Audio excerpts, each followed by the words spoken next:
नमस्कार दोस्तों, स्वागत है आपका मेरे चैनल कॉमिक्स लाइफ में। शुरू करते हैं मनोज कॉमिक्स की एक और मज़ेदार कॉमिक्स, करामाती देवता। करामाती देवता, लेखक विजय कुमार वत्स, चित्रांकन दिलीप कदम, हरीश चंद्र चौहान, त्रिशूल कॉमिको।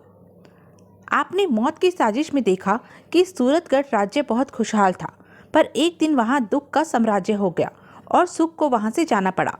सूरतगढ़ के राजा सूरत सिंह की मृत्यु हो गई। उनके 2 पुत्र थे।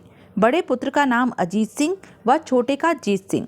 राजकीय रस्म के अनुसार बड़े राजकुमार अजीत सिंह को सूरतगढ़ का नया राजा घोषित किया जाना था। इसलिए राज तिलक होने से पहले रस्मानुसार राजकुमार अजीत सिंह व जीत सिंह अकेले बिना अस्त्र शस्त्र के श्रृंगी पर्वत पर स्थित कालिका देवी के मंदिर में देवी का आशीर्वाद लेने के लिए गए। राह में उनकी मुठभेड़ संभल प्रदेश के राजा संभल देव से हो गई। संभल देव ने दोनों भाइयों को घायल कर दिया। जीत सिंह तो घायल अवस्था में ही वहां से निकल भागा, जबकि अजीत सिंह को संभल देव ने कैद कर लिया और अपने साथ उसे संभल प्रदेश ले गए। घायल जीत सिंह रास्ते में एक जगह बेसुध होकर गिर पड़ा। वह स्थान झींगा कबीले का था। झींगा कबीले के लोग उसे उठाकर अपने सरदार श्रृंगारा के पास ले गए। उसकी दशा देखकर कबीले के वैद्य ने उसका उपचार करना शुरू कर दिया। उधर दोनों राजकुमारों के सूरतगढ़ वापस न लौटने पर महारानी सुजाता देवी व अजीत सिंह की पत्नी रूप कुंवर चिंतित हो उठी और दोनों राजकुमारों की खोज में अपने गुप्तचरों को चारों ओर भेजा। इधर संभल देव सूरतगढ़ पर अपना अधिकार करने के सपने देख रहा था। उसने राजकुमार जीत सिंह के होने वाले ससुर राजा तिलक सिंह को भी अपने षड्यंत्र में शामिल कर लिया। राजा तिलक सिंह ने महारानी सुजाता देवी के पास दूत द्वारा खबर भिजवाई कि तिलकपुर राज्य की रस्म पूरी करने के लिए राजकुमार जीत सिंह को विवाह से पहले पंचमी के दिन अकेले ही तिलकपुर आना है। इधर दूत राजकुमारों की तलाश करते हुए झींगा कबीले में जा पहुंचे। वहां उन्हें छोटे राजकुमार जीत सिंह मिले। उन्हें अपने साथ लेकर एक गुप्तचर वापस सूरतगढ़ पहुंचा। जीत सिंह को अकेला देखकर महारानी सुजाता देवी व रूप कुंवर हक्की पक्की रह गई। अब आगे। बेटा, अजीत सिंह कहाँ है? माँ, मैं और बड़े भैया श्रृंगी पर्वत की ओर बड़े चले जा रहे थे कि राह में राजा संभल देव से हमारी मुठभेड़ हो गई। फिर जीत सिंह ने सारा किस्सा महारानी सुजाता देवी को कह सुनाया। सारी बात सुनकर, बेटा, इसी को भाग्य का खेल कहते हैं।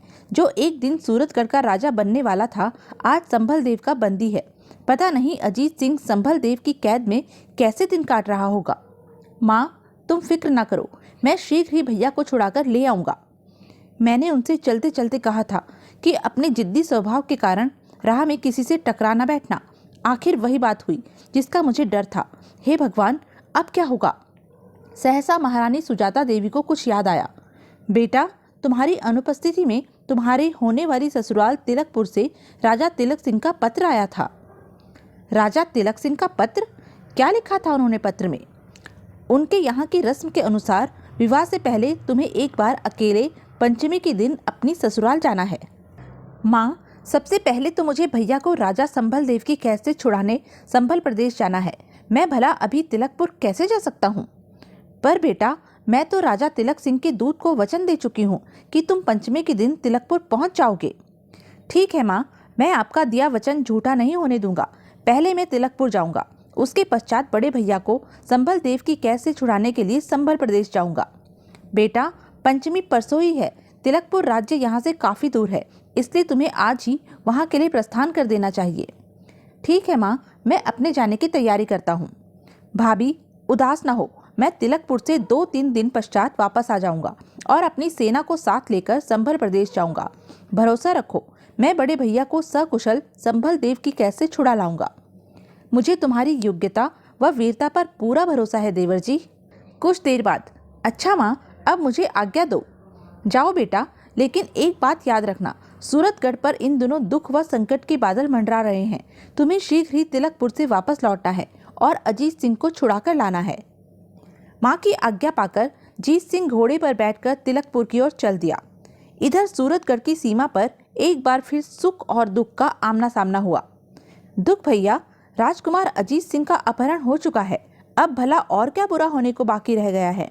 मेरी तुमसे यही प्रार्थना है कि अब तुम सूरतगढ़ को छोड़कर चले जाओ। हाँ हाँ हाँ, अभी कैसे छोड़कर चला जाऊं? अभी तो काफी उथल पुथल होनी बाकी है। जैसे जीत सिंह को मौत के घाट उतरना है और संभल देव व तिलक सिंह का सूरतगढ़ पर अधिकार होना है। दुख की बात सुनकर सुख का चेहरा उतर गया और वह गर्दन झुकाकर वहां से आगे बढ़ गया। इधर तिलक सिंह अपनी महारानी चंद्रप्रभा से वार्तालाप कर रहे थे। महारानी, कल पंचमी है और राजकुमार जीत सिंह तिलकपुर आने वाला है। राजकुमार जीत सिंह तिलकपुर में? विवाह से पहले तिलकपुर आने का भला उसका क्या मकसद हो सकता है? उसे हमने ही तिलकपुर बुलवाया है, लेकिन क्यों? यहाँ बुलवाकर हम उसका वध कर देंगे और सूरतगढ़ पर अपना कब्जा कर लेंगे। लेकिन वह अपनी पुत्री का होने वाला पति है। होने वाला ही तो है, हुआ तो नहीं है। लेकिन स्वामी, धोखे से जीत सिंह को यहाँ बुलाकर उसका वध करना क्या उचित होगा? हम कुछ नहीं सुनना चाहते। हमें हर हालत में सूरतगढ़ पर कब्जा करना है। हमने योजना बना ली है। द्वार पर हम उसका स्वागत करते हुए विष मिला दूध उसे पेश करेंगे, जिसे पीते ही वह मर जाएगा। तब हम सूर्यप्रभा का विवाह कहीं और कर देंगे। जिस समय राजा तिलक सिंह महारानी चंद्रप्रभा से यह वार्तालाप कर रहे थे, प्रेमा नाम की एक दासी उनके कक्ष के बाहर से गुजरी। उसने दोनों का वार्तालाप सुन लिया। मुझे यह सूचना जल्दी से राजकुमारी सूर्यप्रभा को देनी चाहिए। यह सोचकर प्रेमा सूर्यप्रभा के कक्ष की ओर चल पड़ी। राजकुमारी सूर्यप्रभा के कक्ष में पहुंचकर, अब यह श्रृंगार करना व्यर्थ है राजकुमारी जी। क्या बक रही है? माना कि तू मेरी मुहल्ले की दासी है, पर इसका मतलब यह नहीं कि तू उल्टा सीधा कुछ भी बक सकती है। मैं जो कुछ भी कह रही हूँ ठीक कह रही हूँ राजकुमारी जी। फिर प्रेमा दासी ने उसे राजा तिलक सिंह के षड्यंत्र की सारी बात बता दी। ओह, मैं नहीं जानती थी कि मेरे पिता इतनी गिरी हुई हरकत करेंगे कि अपने राज्य में बुलाकर छल से राजकुमार जीत सिंह का वध करेंगे। राजकुमारी जी, यह समय भावुक होने का नहीं है, बल्कि यह सोचने का है कि राजकुमार जीत सिंह की जान किस प्रकार बच सकती है। प्रेमा की बात सुनकर राजकुमारी सूर्यप्रभा सोच में डूब गई। कुछ क्षणों बाद उसके दिमाग में एक विचार आया। प्रेमा, तुझे इसी समय मेरे साथ तिलकपुर राज्य की सीमा पर स्थित राज के बाग में चलना है। लेकिन क्यों राजकुमारी जी? जब राजकुमार जीत सिंह तिलकपुर की सीमा में प्रवेश करेंगे तो वह लंबे सफर पर चलकर आने के कारण थके हुए होंगे, अतः वह राज के बाग में विश्राम करने के पश्चात ही राजमहल की ओर अग्रसर होंगे। अतः मैं वहीं बाग में राजकुमार जीत सिंह से मुलाकात करना चाहती हूँ। राजकुमारी जी, मुझे पूरी योजना बताओ।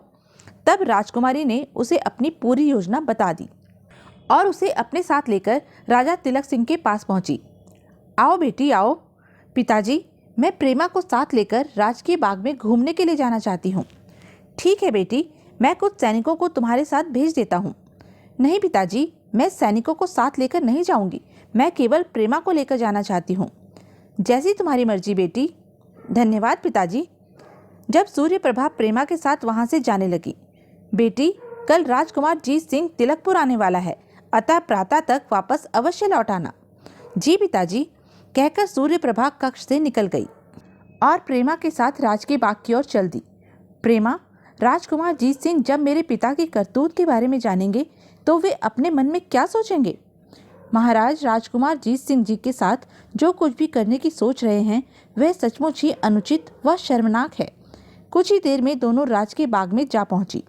दूसरे दिन सुबह होने पर जब थका हारा राजकुमार जीत सिंह राजकीय बाग के पास पहुंचा। सफर की थकान से सारा शरीर दर्द कर रहा है।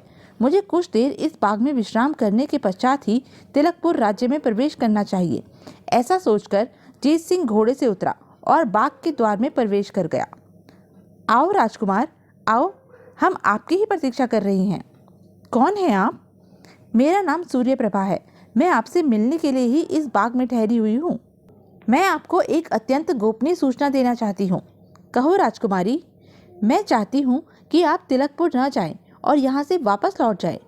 लेकिन क्यों? तब राजकुमारी सूर्यप्रभा ने जीत सिंह को अपने पिता द्वारा रचे गए षड्यंत्र से अवगत कराया। सारी बात जानकर राजकुमारी सूर्यप्रभा, मैं नहीं जानता था कि स्वार्थ के वशीभूत होकर इंसान इतना नीचे भी गिर सकता है, पर मैं भी राजपूत हूँ। देखता हूँ तुम्हारे पिता किस प्रकार मेरा वध करते हैं। राजकुमार, जिद न कीजिए और मेरा कहना मानकर यहीं से वापस लौट जाइए। सूर्यप्रभा ने लाख अनुनय विनय की, पर जीत सिंह अपनी जिद पर अटल रहा। ठीक है, जब आप वापस न लौटने की जिद कर रहे हैं तो मेरी बात ध्यान से सुनिए। राजमहल के प्रवेश द्वार पर ही आपको रोककर दूध का गिलास पिलाकर आपका स्वागत किया जाएगा। उस दूध में जहर होगा। क्या? हाँ, मैं सच कह रही हूँ। आप उस दूध को पीना नहीं। उसके बाद आपको क्या करना है यह मैं आपको बताती हूँ। फिर सूर्यप्रभा जीत सिंह को अपनी योजना बताने लगी। पूरी योजना बताने के बाद, अच्छा अब मैं चलती हूँ, आप मेरी बताई योजना ध्यान में रखना। ठीक है राजकुमारी। राजा तिलक सिंह को यह क्या सूझी? वह ऐसा क्यों करना चाहता है? क्या वह भी संभल देव से मिल गया है? कुछ देर बाग में विश्राम करने के पश्चात जीत सिंह अपने घोड़े पर चढ़कर तिलकपुर के राजमहल के द्वार पर पहुंचा। राजा तिलक सिंह महारानी चंद्रप्रभा व पुत्री सूर्यप्रभा के साथ उसकी अगवानी करने के लिए महल के द्वार पर उपस्थित था। आओ राजकुमार जीत सिंह, आओ, तिलकपुर राज्य में आपका स्वागत है। प्रणाम महाराज। तभी दूध लिए खड़ी दासी ने आगे बढ़कर दूध का गिलास राजकुमार के सम्मुख कर दिया। बेटा, हमारे यहाँ की रस्म के अनुसार आपको यह दूध पीना है, उसके बाद ही आपको राजमहल में ले जाया जाएगा। जीत सिंह ने दासी से दूध का गिलास ले लिया और अरे रे राजकुमार, यह क्या कर रहे हो? तिलक सिंह अपने मुंह पर गिरा हुआ दूध पोंछ ही रहा था कि तभी जीत सिंह ने विद्युत गति से तिलक सिंह को निशाना बनाकर तलवार चलाई। राजा तिलक सिंह ने जीत सिंह की तलवार से बचने का प्रयास किया। इस प्रयास में उसकी गर्दन तो कटने से बच गई, पर आह! राजा तिलक सिंह के घायल हो जाने से वहां उपस्थित सभी लोगों का ध्यान उनकी ओर केंद्रित हो गया। तभी जीत सिंह ने अपने घोड़े को एड़ लगाई और वहां से भाग निकला। जीत सिंह को वहां से भागते देख तिलक सिंह चिल्लाया, सैनिकों, जीत सिंह भाग रहा है, उसे जाकर पकड़ो, वह भागने ना पाए। इससे पहले कि सैनिक बढ़कर जीत सिंह को पकड़ने की कोशिश करते, जीत सिंह का घोड़ा विद्युत गति से दौड़ता हुआ उनकी नजरों से ओझल हो गया। ओह, जीत सिंह तो मेरे हाथ से जीवित बच निकला। अब क्या होगा? भगवान, तेरा लाख लाख शुक्र है जो तूने मेरे होने वाले सुहाग की रक्षा की। तभी राजा तिलक सिंह ने सैनिकों को आदेश दिया, कमबख्तों, खड़े खड़े मेरा मुंह क्या देख रहे हो? जाओ, जीत सिंह का पीछा करो, तुम्हें उसे हर हालत में पकड़ कर लाना है। जी महाराज। उधर जीत सिंह का घोड़ा भागते भागते एक मोड़ पर पहुंचा। रुकिए राजकुमार, रुकिए। आवाज सुनकर जीत सिंह ने घोड़े की लगाम खींच ली। जैसे ही आवाज देने वाला आदमी उसके पास आया, प्रेमा, तुम पुरुष वेश में?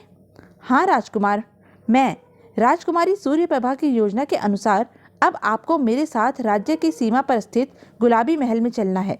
इधर सूर्यप्रभा राजा तिलक सिंह से कह रही थी, पिताजी, मैं कुछ दिन के लिए गुलाबी महल में जाकर रहना चाहती हूँ। लगता है सूर्यप्रभा आज की घटना से परेशान है। ठीक है बेटी, तुम वहाँ जा सकती हो।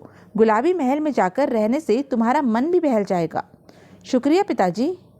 गुलाबी महल में पहुंचकर सूर्यप्रभा राजकुमार जीत सिंह से बोली, राजकुमार, अब भी मेरा कहना मान लो और यहाँ से अपने राज्य वापस लौट जाओ, वरना मेरे पिताजी आपको जीवित नहीं छोड़ेंगे। सूर्यप्रभा, राजपूत मौत से नहीं डरते, केवल कायर लोग ही मौत से डरकर भागते हैं। मैं कायरों की तरह पीठ दिखाकर तिलकपुर से नहीं जाऊंगा। राजकुमार, भारतीय नारी एक बार ही पति का वरण करती है। मैं भी आपको अपना पति मान चुकी हूँ, अतः आपका अमंगल होते नहीं देख सकती। तुम्हारे विचार जानकर मुझे प्रसन्नता हुई सूर्यप्रभा। मैं तुम्हारी मनोभावना को अच्छी प्रकार समझ रहा हूँ, पर मैं मजबूर हूँ, तुम्हारा कहना नहीं मान सकता। राजकुमारी सूर्यप्रभा समझ गई कि राजकुमार जीत सिंह को समझाना व्यर्थ है, अतः वह बोली, राजकुमार, मुझे आपके विचार जानकर अत्यंत प्रसन्नता हुई है और मुझे गर्व है कि पति के रूप में मुझे आप जैसा वीर पुरुष मिला है। मुझे भी तुम पर गर्व है सूर्यप्रभा। संकट की घड़ी में तुमने मेरा साथ दिया है, इसके लिए मैं तुम्हारा आभारी हूँ। इधर राजा तिलक सिंह महामंत्री सूरज सिंह से मंत्रणा कर रहा था। महामंत्री जी, जीत सिंह इतना कायर नहीं है कि वह हमसे डरकर यहाँ से भाग जाएगा। वह तिलकपुर में ही कहीं छिपकर हम पर वार करने की योजना बना रहा होगा। महाराज, उसे अपने जाल में फंसाने का अब एक ही उपाय है। वह उपाय कौन सा है महामंत्री जी? उसकी वीरता को ललकारा जाए। संभव है ऐसा करने से वह खुलकर हमारे सामने आ जाए। कहकर महामंत्री सूरज सिंह ने राजा तिलक सिंह को एक योजना बताई। उस योजना के तहत तिलकपुर में तुरंत मुनादी करवा दी गई। राजकुमार जीत सिंह जहां कहीं भी छिपे हुए हैं, वह इस मुनादी पर ध्यान दे। यदि वह अपने आप को वीर समझते हैं तो तिलकपुर राज्य की सीमा के पास विकराल वन में रहने वाले काले बाघ का शिकार करके दिखाएं। तभी राजा तिलक सिंह उनकी वीरता का लोहा मानेंगे और अपनी पुत्री सूर्यप्रभा का विवाह उनसे करेंगे। प्रेमा दासी भी उसी भीड़ में खड़ी हुई मुनादी सुन रही थी। मुझे शीघ्र ही गुलाबी महल जाकर राजकुमारी सूर्यप्रभा को इस मुनादी के बारे में बताना चाहिए। प्रेमा दासी झटपट गुलाबी महल पहुंची और राजकुमारी सूर्यप्रभा को सारी बात बताई। सारी बात सुनकर, ओह, तो पिताजी एक बार फिर राजकुमार जीत सिंह को अपने जाल में फांसने के लिए काले बाघ के शिकार की चाल चल रहे हैं। मुझे यह सारी जानकारी जीत सिंह को दे देनी चाहिए। जब सूर्यप्रभा ने जीत सिंह को मुनादी के बारे में बताया, तुम्हारे पिता ने मेरी वीरता को ललकारा है, अतः अब मुझे उन्हें काले बाघ का शिकार करके ही दिखाना है कि मैं कायर नहीं हूँ। राजकुमार, यह सब मेरे पिताजी की चाल है। वह आपको काले बाघ के बहाने विकराल वन में बुलाकर अपने जाल में फांस लेंगे। आप वहां नहीं जाना। नहीं सूर्यप्रभा, ऐसा नहीं हो सकता। अगर मैं काले बाघ को मारने के लिए वन में नहीं गया तो तुम्हारे पिता मुझे कायर समझेंगे। अब मैं आपको कैसे समझाऊं राजकुमार? तुम फिक्र न करो सूर्यप्रभा, मैं शीघ्र ही काले बाघ को मारकर तुम्हारे पास लौटूंगा। भगवान करे कि ऐसा ही हो। फिर जीत सिंह ने तुरंत अपने घोड़े की जीन कसी और विकराल वन जाने को तैयार हो गया। इधर राजा तिलक सिंह ने महामंत्री सूरज सिंह को एक पिटारी देते हुए कहा, इस पिटारी में उड़कर वार करने वाला सर्प है। इसके काटने से मनुष्य तत्काल ही मर जाता है। तुम इस पिटारी को लेकर विकराल वन चले जाओ। विकराल वन में तुम्हें जहाँ कहीं भी जीत सिंह दिखाई दे, इस पिटारी का मुंह खोलकर सर्प से कहना कि वह उड़कर जीत सिंह को डसकर वापस पिटारी में आ जाए। तुम्हारे इतना कहते ही सर्प उड़कर जीत सिंह के पास जाएगा और उसे डसकर वापस पिटारी में आ जाएगा। ओह, यह तो बड़ा ही अद्भुत सर्प है महाराज। उधर विकराल वन में पहुंचकर जीत सिंह ने काले बाघ को काफी खोजा, पर वह उसे कहीं दिखाई न दिया। लगता है काले बाघ को मेरी गंध मिल गई है, इसलिए वह कहीं पर छिपकर बैठ गया है। संध्या होने पर जब वह एक झाड़ी के पास से गुजर रहा था, अरे, जीत सिंह ने तेजी से अपनी गर्दन नीचे झुका ली और बाघ के वार को नाकाम कर दिया। ओह, तो यही काला बाघ है। फिर जीत सिंह तेजी से मयान से तलवार खींचकर काले बाघ पर झपटा और गुर्राते हुए बाघ के मुंह में अपनी तलवार घुसेड़ दी। बाघ के मुंह से खून का फव्वारा फूट पड़ा। फिर कुछ देर तड़पने के बाद बाघ ने दम तोड़ दिया। तो यह थी अब तक की कहानी। आगे की कहानी जानने के लिए बने रहें मेरे साथ। और हाँ, मेरे चैनल को लाइक, शेयर और सब्सक्राइब करना ना भूलें। धन्यवाद।